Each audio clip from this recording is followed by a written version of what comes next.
Hi, this is Matt Baker. In previous videos, we looked at 3 of the 4 foldout charts from my Timeline of World History book. We looked at Asia, Africa, and the Americas. Well, in this video, we're going to look at the final foldout chart, Europe. And I've got some great news. The book that contains all of these charts is now available on our own website. So you can buy the book at the same place that we sell our posters. Simply go to usefulcharts.com or click the link in the description or pinned comment.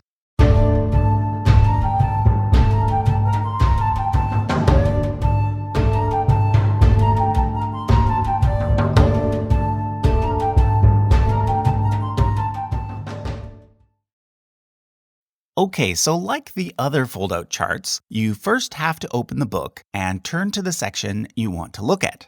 The chart then opens up like this. Let's zoom in for a closer look. The Europe chart is color-coded as follows. Red is for Britain and Ireland, blue is for what will eventually become France, purple is for Germany, yellow is for the Iberian Peninsula, green is for Italy, and blue is for Greece. Other regions are added as you go down the chart, but these are the main ones that are there throughout. Like all of the foldout charts in the book, this one starts in the year 800 BCE. If you want to know what was happening in Europe prior to this date, you have to refer to the main chart, which also comes free with the book. It's located just behind the front cover and can be removed, unfolded, and referred to whenever you want. If you take a look at the main chart, you'll note that in terms of major civilizations, there weren't actually that many in Europe prior to 800 BCE. This is in contrast to areas such as Egypt, Mesopotamia, India, and China, where urbanization was more widespread. In Bronze Age Europe, the only urban civilizations were the Minoans, based on the island of Crete, followed by the Mycenaeans, based on mainland Greece. The transition between these two civilizations may have been connected to the massive volcanic eruption that occurred on the island of Santorini around 1600 BCE, which also birthed the well-known myth of Atlantis. Let's now return to 800 BCE on the foldout chart and proceed from there.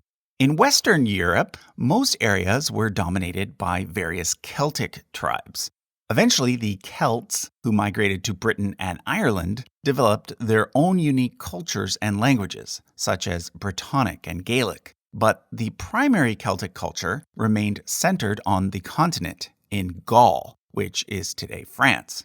The peak of Celtic civilization in Europe occurred during the Latin period, from around 400 BCE to 50 BCE. Which is when the Celts were conquered by the Romans.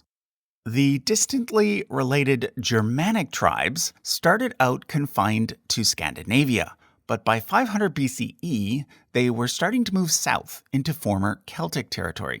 This map shows the division between Celtic tribes, shown in blue, and Germanic tribes, shown in yellow, around the year 50 BCE. The Romans initially tried to conquer the Germans, but failed to do so early on. Hence, they are shown on the chart as continuing, whereas the Celts are shown as being absorbed into the Roman Empire. As for the Mediterranean parts of Europe, 3 major civilizations dominated in ancient times: the Carthaginians, the Romans, and the Greeks. The Carthaginians were actually based in Africa, but developed colonies on the Iberian Peninsula, which is today Spain and Portugal. Rome started out as just one small city in Italy, but eventually grew and grew to become the dominant power there, and the main rival of the Carthaginians, eventually defeating them for good around 200 BCE. Greece, however, was arguably the most advanced civilization in all of Europe during classical times. The earlier Mycenaean civilization collapsed at the end of the Bronze Age, and was eventually replaced with many new city-states, the 2 most important being Sparta and Athens. It is at this point that Homer and his followers developed the Iliad and Odyssey, which describe the events that supposedly took place just prior to the collapse. In the 5th century BCE, Athens experienced a golden age in which many of the foundations of Western civilization were laid. Whether it's Western literature, philosophy, science, or history, it usually all starts with 5th century Athens. But ironically, both Sparta and Athens were eventually conquered by the Macedonians, who lived just north of them. It was the Macedonians, under the leadership of Alexander the Great, that spread Greek ideas all the way to India. But eventually, the Greeks were eclipsed by the Romans, and Rome ended up building the greatest empire that the world had ever seen. Eventually, most Romans converted to Christianity, a relatively new religion at the time that had spun off from Judaism. But remember how I pointed out that the Romans were unable to defeat the Germanic tribes early on? Well, that came back to bite them, because as their empire started to fall apart due to internal problems, it was the various Germanic tribes who took advantage of the situation, sweeping in to conquer the Western Roman Empire in 476. Soon thereafter, it was the Ostrogoths, meaning the East Goths, who set up a kingdom in Italy, but then later it was the Lombards. The Visigoths, aka the West Goths, took over what had been Hispania, and the Franks took over Gaul. To the north, the Angles, Saxons, and Jutes invaded Britain, and the Norse dominated Scandinavia, eventually becoming known as the Vikings. Because so many people groups were moving around so much in Europe at this time, the entire period is generally referred to as the migration period. But it wasn't just in Western Europe that all this migration was taking place. Around the same time, Eastern Europe saw the arrival of several groups from Asia, such as the Avars, Bulgars, and Slavs. We'll come back to them a bit later. Of the various Germanic groups, all of whom were eventually Christianized, the Franks became the most powerful. They were ruled first by the Merovingians and then by the Carolingians. And in the year 800, Charlemagne, king of the Franks, was also crowned emperor, becoming the first emperor in Western Europe since the fall of Rome. Which reminds me, I should actually point out that Rome didn't really fall.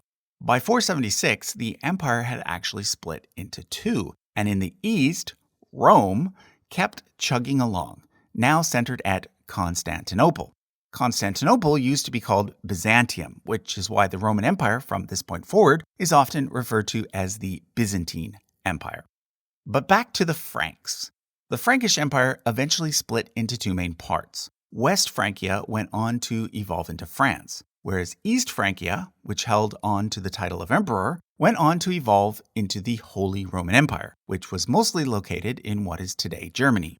But before we move on, let me point out what was happening in some of the other parts of Europe during the early Middle Ages.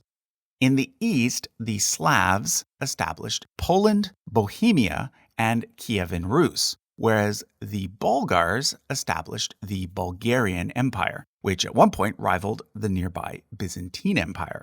Around this time, another group migrated into the area from Asia, the Magyars, who went on to establish the Kingdom of Hungary. Meanwhile, on the other side of the continent, the Iberian Peninsula was mostly taken over by followers of another new religion, Islam. There, the Caliphate of Cordoba was established, and a golden age was experienced by the Muslims who lived there, but also by the Jews. Today, those who descend from the Jews who lived in Spain during this time are known as Sephardic Jews. This is in contrast to Ashkenazi Jews, who initially lived in Germany. There was, however, one small Christian kingdom that held out against the Muslims in Iberia, the Kingdom of Asturias. It eventually evolved into the Kingdom of Leon and then merged with Castile. Two more Christian kingdoms, Portugal and Aragon, also started to grow in Iberia and reconquer land from the Muslims in a process known as the Reconquista. Moving north, the various Anglo-Saxon kingdoms in Britain eventually merged to become the Kingdom of England, and the various kingdoms in North Britain merged to become Scotland. Around the same time, a group of Vikings landed in France, where they became known as Normans. From there, they would go on to invade southern Italy and England as well. Okay, let's now look at what was happening across the continent during the 12th century, which was smack in the middle of the High Middle Ages. In Scandinavia, the original Viking lands had now evolved into three main kingdoms: Norway, Denmark, and Sweden. And England was doing particularly well. Because the Normans had previously taken over the throne there, their descendants, the Plantagenets, also known as the Angevins, controlled land in France, therefore giving England a bit of a mini empire. France was kind of struggling at this point, but the Holy Roman Empire was at its peak. It was also during this century that many European nobles traveled to the Holy Land to fight in the Crusades and set up what were essentially European colonies there. And as I already mentioned, there was also fighting between Christians and Muslims going on in Iberia during this period, with no side yet dominating. Italy was another place that was quite fractured during the High Middle Ages. The Pope and the Catholic Church pretty much controlled most of central Italy, but in the north, two republics, one based in the city of Florence and the other based in the city of Venice, started to really take off, especially in terms of economics and culture. This was in part due to the fact that Muslim armies had taken over much of the Byzantine Empire, resulting in many artists and scholars fleeing westward. It was also during the 12th century that most Ashkenazi Jews, having been kicked out of Western Europe, started to settle in Eastern Europe instead, where they would stay until the 19th and 20th centuries, which is when many of them migrated to America because of the pogroms, and of course when 2/3 of those remaining in Europe were murdered during the Holocaust. Let's now go back to the left side of the chart and look at each region from 1200 to today. In Scandinavia, there was a period of around 100 years, known as the Kalmar Union, when Norway, Denmark, and Sweden were united under a single monarch. But it came to an end when Sweden won its independence in 1523. Norway, however, remained united with Denmark until 1814, when it switched to a union with Sweden instead, before becoming independent in 1905. England eventually conquered Wales, and then united with Scotland to form Great Britain. At this point, Britain started to build an overseas empire that would go on to become the largest in all of world history, which is why so many of us speak English nowadays. One of the most important events to occur during the late Middle Ages was the Black Death, aka the bubonic plague, which was a major pandemic that wiped out around half of Europe's population. It occurred right in the middle of the 100 Years' War between France and England, which France eventually won. France went on to become the dominant power in Europe during the 1600s, under the reign of Louis XIV. But during the reign of his grandson, the French Revolution occurred, and France became a republic for a brief period, before the rise of Napoleon, who went on to conquer most of Europe. The other major powers eventually took him down, though, and after the Napoleonic years, things really changed throughout Europe due to the Industrial Revolution. France eventually did become a republic, though, and remains one to this day. Over in Germany, the Holy Roman Empire eventually came to be dominated by the House of Habsburg, which also ruled Spain for 200 years. It was in Germany in the 1500s that the Protestant Reformation began, which led to many new churches splitting away from the Catholic Church, and the 30 Years' War, after which a second major power emerged in Germany, Prussia. Eventually, Prussia became more powerful than the Holy Roman Empire, which, after Napoleon, evolved into the Austrian Empire.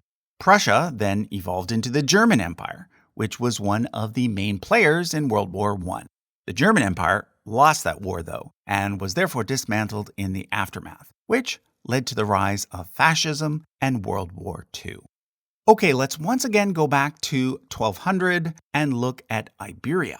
The peninsula was eventually fully taken back from the Muslims, and around 1500, the two main Spanish kingdoms, Castile and Aragon, merged to become what we know today as Spain.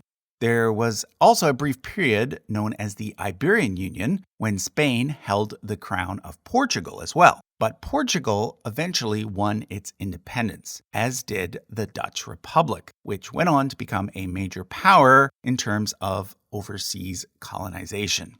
Compared to other parts of Europe, Italy took a much longer time to achieve political unification.